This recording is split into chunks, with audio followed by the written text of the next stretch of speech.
내가 보매 천사가 무저갱이 열쇠와 큰 쇠사슬을 그의 손에 가지고 하늘로부터 내려와서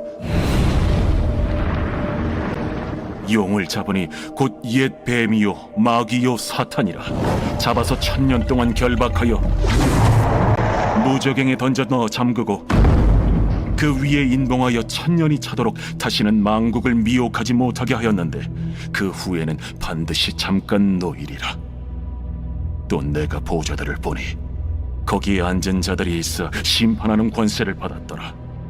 또 내가 보니 예수를 증언함과 하나님의 말씀 때문에 목배임을 당한 자들의 영혼들과 또 짐승과 그의 우상에게 경배하지 아니하고 그들의 이마와 손에 그의 표를 받지 아니한 자들이 살아서 그리스도와 더불어 1000년 동안 왕 노릇하니 그 나머지 죽은 자들은 그 1000년이 차기까지 살지 못하더라. 이는 첫째 부활이라. 이 첫째 부활에 참여하는 자들은 복이 있고 거룩하도다. 둘째 사망이 그들을 다스리는 권세가 없고 도리어 그들이 하나님과 그리스도의 제사장이 되어 1000년 동안 그리스도와 더불어 왕 노릇하리라. 1000년이 참에 사탄이 그 옥에서 놓여 나와서 땅의 사방 백성 곧 곡과 마곡을 미혹하고 모아 싸움을 붙이리니 그 수가 바다의 모래 같으리라. 그들이 지면에 널리 퍼져 성도들의 진과 사랑하시는 성을 두르매 하늘에서 불이 내려와 그들을 태워버리고 또 그들을 미혹하는 마귀가 불과 유황못에 던져지니 거기는 그 짐승과 거짓 선지자도 있어 세세토록 밤낮 괴로움을 받으리라.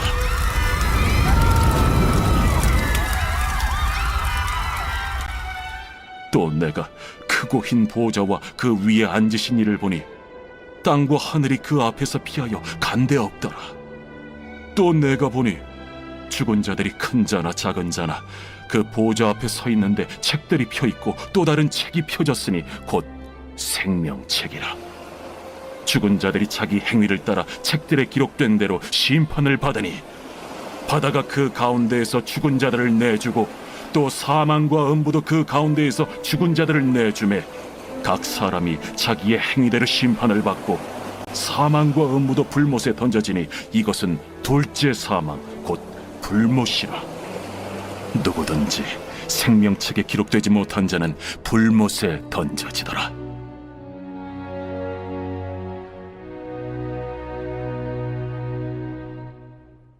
여러분께서 오늘 말씀을 보시면 그동안 한국 교회 안에서 말도 많고 탈도 많았던 천년 왕국에 대한 말씀이 나오는데요.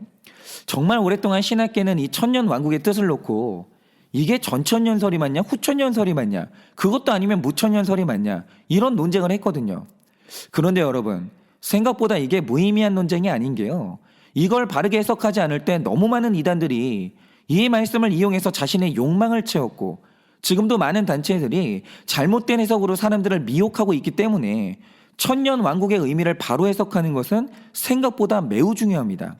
그러면 천년 왕국을 바로 해석하는 출발이 뭐냐라고 할 때 이 천년 왕국의 개념을 문자적으로 그대로 이해할 것인지 아니면 상징적으로 해석할 것인지 둘 중에 하나를 선택해야 되거든요.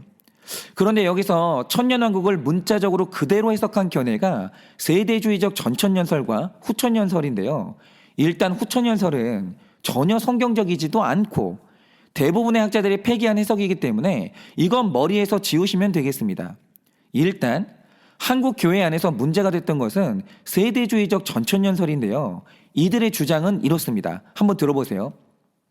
지금 우리가 살고 있는 이 교회의 시대는 예수님이 첫 번째 인간으로 오셔서 십자가를 지고 죽으시고 다시 부활하사 하늘로 승천하신 그 후의 시간을 살고 있어요. 아직 예수님의 재림은 우리에게 일어나지 않았죠. 그런데 이런 우리에게 천년 왕국이 어떻게 오느냐?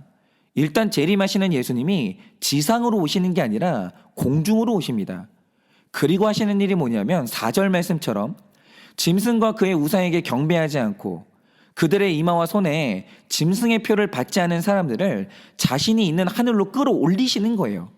그런데 이걸 그 유명한 휴거라고 부르는 겁니다. 그러면 휴거를 하실 때 믿음이 좋은 사람은 하늘로 올라가고 미지근한 신앙생활한 사람들은 땅에 남겨지거든요. 그러면 남아있는 사람들에게 일어난 일이 뭡니까? 7년 동안 마지막으로 내 믿음을 시험당하는 7년 대환란이 온다라는 거예요. 많이 들어보셨죠? 그래서 이 7년 동안 수많은 사람들이 배교를 하게 되는데 이 7년 대환란을 버티면 드디어 예수님이 최종적으로 재림을 하셔서 택자들은 다 구원하시고 이후로 천년 왕국이 실현된다라는 거예요. 이게 오늘 본문을 문자적으로 해석한 세대주의적 전천년설인데요. 저는 이게 심각한 문제가 있다고 봅니다. 왜냐? 우리가 그동안 요한계시록에서 묵상한 것처럼 이곳에는 우리를 대적하는 용이 나오는데요. 여러분, 용이라는 동물이 실제로 있습니까? 이거는 사탄이 얼마나 사납고 강력한지를 묘사하는 상징이에요. 성경도 그걸 알아요. 용은 없어요. 이건 상징입니다. 그리고 그 짐승이 이마에 666의 표가 있다고 하는데 이게 정말 앞으로 나타날 적그리스도는 그 이마에 666의 문신이 있다. 그런 뜻일까요? 그것도 아닙니다. 제가 이전에 말씀드렸듯이 요한계시록은 로마의 핍박을 영적으로 해석한 글인데 여기에는 로마라는 나라의 멸망을 예언하고 있거든요. 그래서 로마 정부가 이 글을 읽으면 안 됐기 때문에 요한계시록은 기본적으로 로마 정부가 읽더라도 해석할 수 없도록 비유와 이미지로 가득한 책이에요. 여러분 이 책은요 문자 그대로 읽으면 안 되고 해석이 반드시 있어야 되는 겁니다. 예를 들어서 천년 왕국이라고 할 때 이 천년이 실제적인 천년의 기간을 말할까요? 저는 그렇게 보지 않습니다. 그 이유가 뭐냐? 베드로후서 3장 8절을 보면 이런 기록이 있습니다. 사랑하는 자들아 주께는 하루가 천년 같고 천년이 하루 같다는 이 한 가지를 잊지 말라 이러거든요. 그런데 하루가 천년 같고 천년이 하루 같다는 말을 문자적으로 해석하면 여러분 이게 해석이 됩니까? 안 됩니다. 그러면 이 말 뜻이 뭐겠습니까? 우리가 지금 다 주님의 재림을 기다리고 있는데 어떤 사람들이 왜 예수님이 이렇게 늦게 오시냐고 불평을 하는 거예요. 그러니까 사도 베드로가 말하길 하나님의 시간 개념과 우리의 시간 개념이 다르다는 말을 이렇게 표현을 한 겁니다. 예를 들어서 하나님이 천지를 창조하셨는데 인간이 이 세상을 창조하려면 이거 1000년이 걸려도 못 만들거든요. 그런데 하나님은 1000년이나 걸릴 창조를 6일 만에 다 하시는 거예요. 반면에 그분이 우리를 심판하신다고 할 때 며칠 전에 본 것처럼 1시간 만에 우리를 망하게 할 수 있거든요. 그런데 하루면 심판할 수 있는 인간의 구원을 위해서 지금 하나님이요 2000년을 넘게 기다리시는 거예요. 그러므로 하나님이 하시는 일을 길다 짧다 하지 말고 기다리라 하시면 잘 기다리고 응답하시면 감사하고 이렇게 살면 된다라는 거예요. 그게 하루가 1000년 같고 1000년이 하루 같다는 말의 뜻이에요. 이렇게 성경은 문자 그대로 봐야 될 구절이 있는 반면에 해석이 들어가야 풀리는 구절도 분명히 있거든요. 그런데 그 중에서도 요한계시록은 특별히 해석이 많이 중요한 책입니다. 그래서 이 천년 왕국에 대한 많은 사람들의 생각이 뭐냐면 이게 정말로 문자적인 천년 왕국이 아니라 비유와 상징이라는 거예요. 그리고 물론 저도 그렇게 생각합니다. 그러면 이 천년 왕국이 의미하는 게 뭐냐? 제가 계속 말씀드린 대로 이 요한계시록은 단순히 먼 미래에 대한 예언이 아니고요. 오늘 우리 삶에 주시는 우리에 대한 말씀입니다. 그러므로 오늘 말씀의 천년왕국은 미래의 어떤 시간이나 공간을 말하는 게 아니라 오늘 구원받은 택자가 사는 날 자체를 그 전체를 천년왕국의 기간으로 보는 거예요. 그런데 말씀에 기록된 천년왕국을 택자의 삶에 일어나는 일로 놓고 보면 택자의 삶에 일어나는 일들이 해석이 되는 거예요. 예를 들어 본문에 나오는 천년왕국의 기록을 보면 이런 흐름입니다. 한번 들어보세요. 1절을 보면 천사가 무저갱의 열쇠와 큰 쇠사슬을 가지고 내려오는데 2절에서 그 천사가 사탄을 잡아서 1000년 동안 결박하고 무저갱에 집어넣는 거예요. 그리고 3절을 보면 1000년의 기간 동안에는 성도들을 미혹하지 못하는 겁니다. 그런데 또 재미있는 기록이 뭐냐? 3절 마지막을 보시면 1000년 동안 결박되는 사탄이 잠깐은 풀려난다라는 거예요. 그래서 풀려난 사탄이 4절에서 6절에 기록된 대로 이미 구원받아 부활이 확정된 택자들과 또다시 전쟁을 벌이는 겁니다. 그런데 여러분, 결국 이 전쟁의 결말이 뭡니까? 사탄이 잠시 풀려나서 택자들을 미혹하고 싸움을 하지만 결국 하나님이 던지시는 불로 말미암아 패배하고 심판을 당한다라는 거예요. 그런데 제가요, 이 구절을 문자적으로 그대로 해석할 때는 이게 무슨 뜻인지 도저히 해석이 안 되는 거예요. 그러니까 저도 한때는 7년 대환란이니 휴거니 뭐 이런 것을 믿은 때가 있었는데, 이 본문을 구속사적으로 읽으면서 오늘 나에게 주시는 말씀으로 읽으니까 드디어 이 본문이 해석이 되는 거예요. 그러면 이 천년 왕국을 어떻게 나에게 적용할 수 있는가? 제가 이 청소년 시절에 신앙생활하면서 제일 헷갈렸던 게 뭔지 아십니까? 제가 1년 중에서 제일 기다리고 좋아했던 시간이 여름 수련회였는데요. 왜 그랬냐면 당시 제가 정말 좋아하는 첫사랑 여자애가 교회에 있었거든요. 그런데 당시에는 여름 수련회가 3박 4일이었는데 수련회를 일단 가면 제 첫사랑하고 3박 4일 동안 있을 수 있는 거예요. 이게 너무 좋았고, 그 다음에 또 여름 수련회의 꽃이 뭡니까? 물놀이잖아요. 그것도 너무 좋고. 그런데 그 중에서도 가장 좋은 건 밤에 집회를 하는데 이상하게 수련회를 가서 듣는 말씀은 너무 좋은 거예요. 그리고 기도회를 시작하면 은혜를 얼마나 받는지 눈물 콧물 다 흘리면서 기도를 그렇게 열심히 했습니다. 그렇게 한 3일 정도 수련회를 하면서 첫사랑하고 놀고 집회를 하면서 은혜를 받으면요, 느낌상 내 안에 있는 죄가 전부 사라지는 그런 느낌을 받는 거예요. 은혜가 가득하면 그렇게 되는 거죠. 그리고 그때는요, 어떤 사람이 나를 건드려도 그때는 다 용서하고 사랑할 수 있을 것 같아요. 예수님이 너무 좋은 겁니다. 그래서 제가 수련회 마지막 날 결심하는 게 뭐냐면, 그래, 이제 내가 이 산을 내려가서 세상으로 들어가면 완전히 다른 인생을 살 거야. 열심히 공부할 거고 그동안 짓던 죄를 끊을 거고 오직 예수님께 기쁨이 되는 인생을 살 거야. 이렇게 다짐을 합니다. 그런데 이렇게 내가 은혜를 받아서 내 마음에 사랑이 넘치고 마음의 죄가 결박당해서 이 무적행으로 들어가는 상태가 뭐냐? 바로 이게 천년 왕국의 상태예요. 여러분, 택자가 이 땅을 살아가다 보면 하나님도 살아계시고 하나님이 은혜를 공급하시기 때문에 내 죄가 결박당하는 날이 있고요, 죄가 무적행으로 들어가서 보이지 않는 날도 있는 거예요. 여러분도 살다 보면 그런 날을 경험하시잖아요. 그래서 수련회가 끝나고 한 일주일 정도는 내 마음의 천년 왕국이 그대로 유지가 되거든요.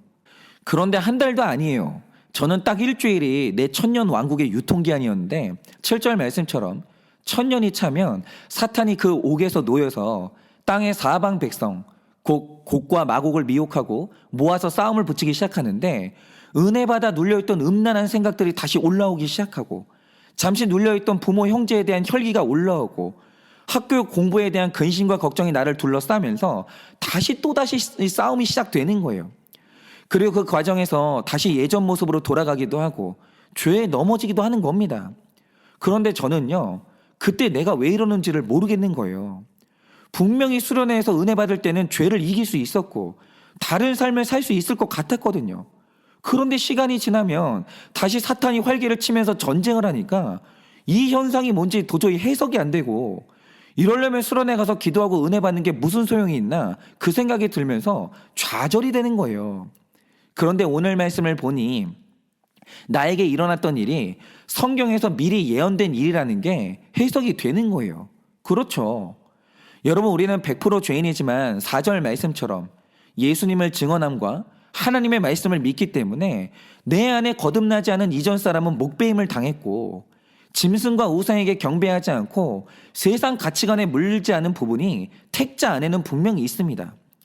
그래서 우리가 신앙생활을 하다 보면 죄를 결박하고 그것을 무정에게 넣어버리는 천년 왕국이 임할 때가 있어요. 그런 기간이 있습니다. 왜 그런 날이 없겠어요? 우리에게는 죄의 충동보다 성령의 임재가 강력한 날이 있습니다. 그러나 오늘 말씀에서 분명히 예언된 사실이 뭐냐? 아직 우리 안에는 죽지 않은 짐승이 있기 때문에 이 짐승이 3절 말씀처럼 반드시 잠깐 놓이는 때가 있다라는 거죠. 그런데 여기서 중요한 건 반드시예요. 반드시 살다 보면 어느 날 내 안에 짐승은 풀려나고 죄의 충동이 나를 대적하는 날이 온다라는 겁니다. 그래서 우리가 첫 번째로 적용해야 될 사실이 뭐냐면, 우리가 다 주님 뜻대로 살고 싶은데도 그것이 유지되지 않을 때가 있고 죄에 넘어질 때가 있어요. 그런데 하나님이 통치하시는 천년 왕국이 영원하지 않다라는 것은 이미 하나님이 알고 계시는 사실이에요. 하나님은 우리 안에 있는 짐승이 다시 풀려날 거라는 걸 미리 말씀하셨습니다. 그러니 여러분이 죄에 넘어질 때 당황하거나 자기 혐오에 빠지면 안 된다라는 거예요. 그리고 남을 볼 때도 마찬가지입니다. 어떤 목사님이, 어떤 장로님이, 어떤 집사님, 어떤 성도 청년이 성령 충만해서 주님의 뜻대로 살고 아름다운 신앙의 고백을 하는 날이 있어요. 여러분, 누구나의 인생에 하나님이 나를 통치하시는 천년 왕국이 있습니다. 그런데 뜨겁게 말씀을 외치던 목사님이 말도 안 되는 죄에 넘어지고, 그렇게 신실하던 장로님이 술, 담배에 넘어지고, 집사님이 부부싸움을 하다가 배우자를 때리고, 어떤 청년이 성적으로 넘어진다라는 거죠. 그런데 그게 그럴 수 있는 거예요. 여러분, 넘어진다고 해도 그들의 신앙 고백이 거짓이었거나 그들이 구원을 못 받아서 넘어진 게 아니고요. 천년 왕국은 끝나는 날이 있고 사탄은 잠시 풀려나기 때문에 누구든지 넘어질 수 있는 겁니다. 예를 들어서 다윗을 보면 그의 인생에 너무나 아름다운 천년 왕국의 기간이 있었어요. 그때는 너무나 담대하게 골리앗을 물리치고 그 영광을 하나님께 돌리는 거예요. 그리고 그가 지은 아름다운 시편이 얼마나 많습니까? 이렇게 좋은 천년 왕국의 기간이 있었어요. 그런데 어느 날 다윗의 천년 왕국이 끝나고 사탄이 풀려나니 일어난 일이 뭡니까? 골리앗과 싸워 이겼던 다윗이 목욕하는 여성의 나체를 보고 성욕을 이기지 못했고 그 죄를 숨기기 위해서 자신의 신하를 죽이는 거예요. 그런데 여러분, 이게 당황스러운 일이 아니고요. 요한계시록에 이미 예언된 일이에요. 그러니 한때 뜨겁게 신앙 고백하던 사람이 넘어지면 함부로 혐오하거나 비난하면 안 된다라는 겁니다. 그리고 그게 구원을 못 받아서라거나 위선자라서 그런 것도 아니에요. 우리 안에 있는 짐승은 반드시 잠깐은 놓이기 때문에 어떤 사람이 넘어졌으면 그 다음은 내 차례가 될 수도 있는 겁니다. 그러나 오늘 말씀에서 정말 중요한 사실이 뭐냐? 택자는 하나님이 구원하기로 작정한 존재이기 때문에 짐승이 풀려나서 전쟁이 시작되면 그 전쟁을 종결하는 불이 떨어진다라는 거예요. 하나님이 우리를 구원하십니다. 하나님이 우리 안에서 사탄이 무한정 활개치도록 내버려 두지는 않는다라는 거예요. 그래서 택자는 넘어질지언정 결국에는 승리하는 겁니다. 그래서 저도 그 요한계시록 20장 말씀을 날마다 경험하는데요. 제가 어제 겪은 일을 좀 나눠보겠습니다. 제가 이번 주 수요일 오전에 3번째 백신을 맞았거든요. 그래서 또 아프지 않을까 좀 긴장을 했는데 백신을 맞은 당일은 그래도 몸이 괜찮더라고요. 그래서 수요일은 별일이 없었는데 그날 밤부터 이 몸살 기운이 올라오더니 잠이 안 오면서 제가 밤새도록 좀 고생을 했습니다.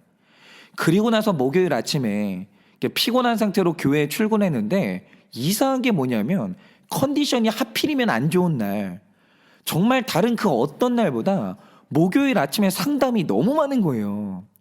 그런데 저는 성도님들과 사연을 나누는 걸 좋아하기 때문에 상담 전화를 받을 당시에는 그때는 기분이 좋았습니다. 그때까지는 제 마음이 천년 왕국이었어요. 그런데 오전에 모든 상담을 이제 마치고 잠시 숨을 돌리는데 저에게는 아직 설교 준비라는 산이 하나 남았잖아요. 그래서 그걸 앞두고 잠시 의자에 앉아서 쉬는데 평소에는 안 그렇지만 그날은 이제 약기운이 있고 컨디션이 안 좋으니까 좀 지치고 힘들더라고요. 그래서 가만히 눈을 감고 있는데 그때 사탄이 잠깐 풀려난 거예요. 그리고 제 안에 있는 곡과 마곡을 미혹하면서 싸움을 붙이기 시작하는데 사탄이 저에게 하는 말이 뭔지 아십니까? 야, 너는 그렇게 다른 사람 사연 들어주고 다른 사람 위로하는데 정작 네가 힘들 때 너를 위로해 줄 사람은 없잖아. 그러니까 사실 세상에서 가장 불쌍한 사람은 너고 너는 외로운 사람이야. 네가 지금 이렇게 사는 게 맞냐? 네 인생 모순이야. 이러면서 저를 미혹하고 저와 하나님 사이에 싸움을 붙이는 거예요. 그러니까 방금 전까지는 제가 다른 성도님들을 위로하고 함께 말씀을 나눴는데 사탄이 풀려나서 공격을 하니까 내가 진짜 그런가? 내 인생 불쌍한 거 아닌가? 이런 생각이 들면서 갑자기 자기 연민이 올라오고 마음이 슬퍼지는 거예요. 아니, 갑자기 우울함이 올라오더라고요. 그런데 그때 정말 신기한 게 뭔지 아십니까? 제가 잠시 사탄에게 넘어가서 자기 연민에 빠지려고 하는데 갑자기 제 마음에 하늘에서 떨어지는 불 같은 하나님의 음성이 느껴지는 거예요. 정말 선명하게 느껴졌습니다. 그런데 이건 그냥 저와 하나님 사이에 있는 일인데요. 그때 하나님이 저에게 찾아오셔서 저에게 주신 말씀이 뭔지 아십니까? 현성아 사랑한다. 현성아 힘내라. 이런 말랑말랑하고 달달한 말씀이 아니에요. 제가 설교 시간이라 정확하게 표현은 다 못하는데 저에게 굉장히 심한 욕을 하시더라고요. 그런데 하나님이 저한테 그렇게 하시는 이유가 뭐냐면 저는요 욕을 안 먹으면 정신을 못 차려요. 그래서 가끔 하나님께서 저에게 욕을 좀 하십니다. 그리고 주시는 깨달음이 뭐냐? 야, 네가 박사학위가 있냐? 대형교회 목사냐? 네가 잘난 게 뭐가 있냐? 그런데 성도님들이 너를 신뢰해서 마음을 너한테 오픈하고 너처럼 자격 없는 인간한테 물어봐 주시는데 네가 왜 불쌍한 사람이냐고. 네 주제에 넘치는 대접을 받고 있으니까 고마운 줄 알아야지. 그리고 네가 뭐 한 게 뭐 있다고 힘드냐고. 솔직히 그들의 삶에 역사하는 건 하나님 자신이고 너는 기껏해야 말로 때우잖아. 내가 너보고 돈 쓰라디 노동을 하라디 기껏 입으로 때워놓고 뭐가 그렇게 힘드냐고. 정신 차리라고 하면서 불같이 혼을 내시고 욕을 날리시는 거예요. 그런데 왜 그런 거 있지 않습니까?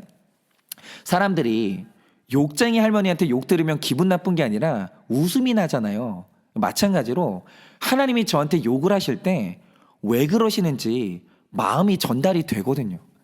저는 하나님이 저한테 왜 그러시는지 다 알아요.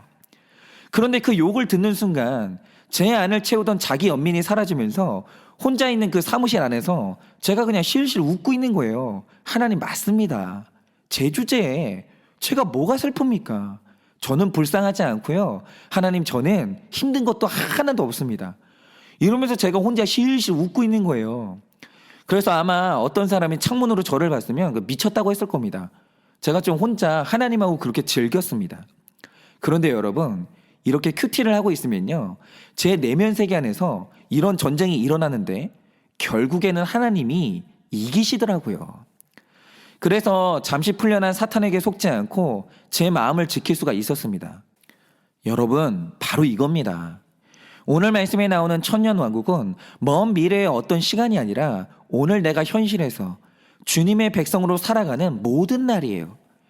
그런데 이 땅에서 택자로 살다 보면 분명히 성령으로 충만해서 사탄이 결박당하고 무정에게 갇히는 천년왕국의 기간이 있어요. 그러나 우리는 다 연약하기 때문에 반드시 사탄은 잠시 풀려나고 죄와의 전쟁은 일어나는 거예요. 그리고 우리가 그 싸움에서 넘어질 때가 있습니다.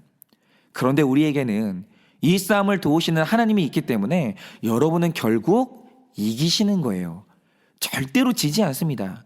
그러니 여러분 은혜 받으실 때 교만하지 마시고요. 반대로 죄에 넘어졌을 때 절대로 자기 혐오에 빠지지도 마시고 여전한 방식으로 큐티의 자리에 가셔서 이 말씀이 사탄에게 던지는 하나님의 불이 되기를 바라요.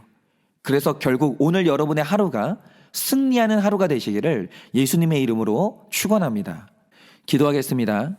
하나님 오늘 말씀을 보니 우리의 삶에는 말씀의 은혜 받고 찬양의 은혜 받아 내 안에 있는 죄가 결박당하고 그 죄가 무적행으로 떨어지는 천년왕국의 기간이 있다고 합니다. 그러나 주님 그 반대로 우리는 연약하고 죄인이기 때문에 사탄이 잠시 풀려나서 우리가 죄에 넘어지고 그 죄와 전쟁을 하는 넘어지는 시기도 있다라고 합니다. 그러니 주님, 우리가 오늘 말씀처럼 우리가 죄를 이길 때는 절대로 교만하지 말게 하시고 죄에 넘어질 때는 자기 혐오에 빠지지 말게 하셔서 온전히 주님만 바라보게 하여 주시고 주님의 말씀을 통해 떨어뜨리시는 그 불로 말미암아 우리가 이 모든 전쟁에서 승리하기를 원합니다.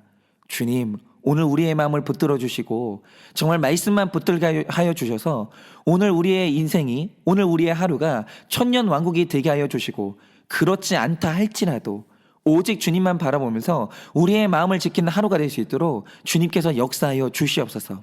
그러게 주님께서 오늘도 우리의 하루를 말씀으로 지켜줄 줄 믿사오며 살아계신 예수님 이름 받들어 기도드립니다. 아멘.